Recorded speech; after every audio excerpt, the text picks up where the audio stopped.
from San Diego's more local news station. This is the KUSI News at 10. Still ahead, the number of sexually transmitted diseases in the U.S. has reached epidemic proportions. And that has the nation's top researchers scrambling to find new treatments. We'll have more on the reason for the increase in cases in tonight's special report. You're watching the KUSI News at 10.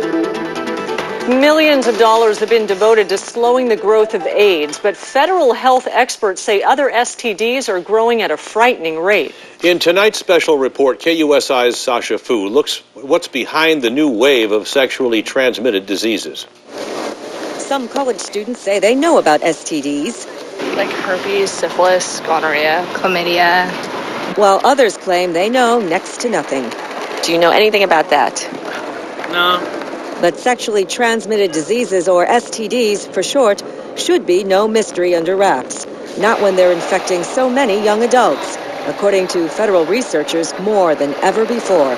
We know that it's an epidemic. Doctors at the Centers for Disease Control in Atlanta report that cases of chlamydia in the year 2006 soared to a new record.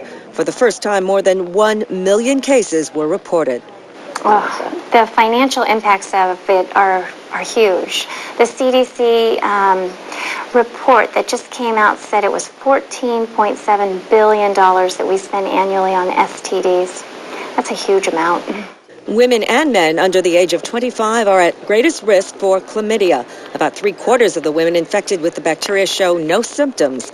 In San Diego County, chlamydia cases spiked sharply to nearly 12,000 in the year 2006.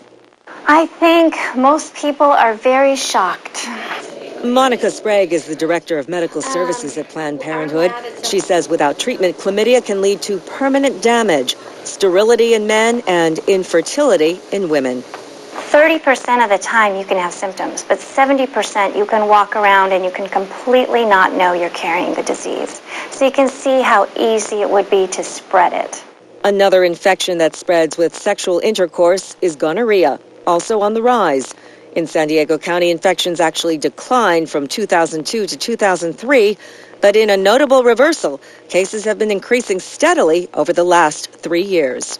Again, it can cause permanent damage to the reproductive tract. Federal health officials say some of these infections are now resistant to a class of antibiotics known as fluoroquinolones. In the San Diego clinics run by Planned Parenthood, doctors have now switched to a different kind of antibiotic for gonorrhea.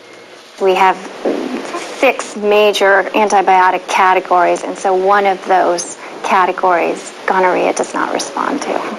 The relatively rare syphilis infection is also occurring with more frequency. Health officials in San Diego report a sharp increase in 2007, more than 300 cases, a figure last seen about 20 years ago in 1990. But the jump in the number of STD cases may not necessarily mean that the diseases are more prevalent.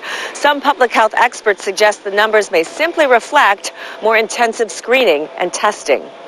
Suzanne Reno is the Director of Education Programs for Planned Parenthood. Does the rise in rates mean that we're doing a poor job of educating people? When we look at the numbers, a lot of it may be the fact that our prevention messages are getting out there and kids are getting into the clinic to protect themselves. With a simple urine test or with a bacteria sample on a swab, lab tests can detect gonorrhea or chlamydia. We need to focus on, instead of where do we get it, how are we going to treat it, how are we going to treat you, and how are we going to treat your partner as well. Students at San Diego State say testing for STDs is strongly encouraged by campus health services. It's fairly easy, so it's convenient and people do it.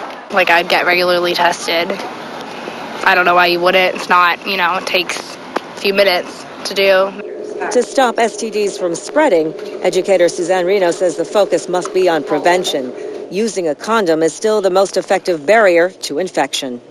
Condoms are about 98.9% effective when used correctly.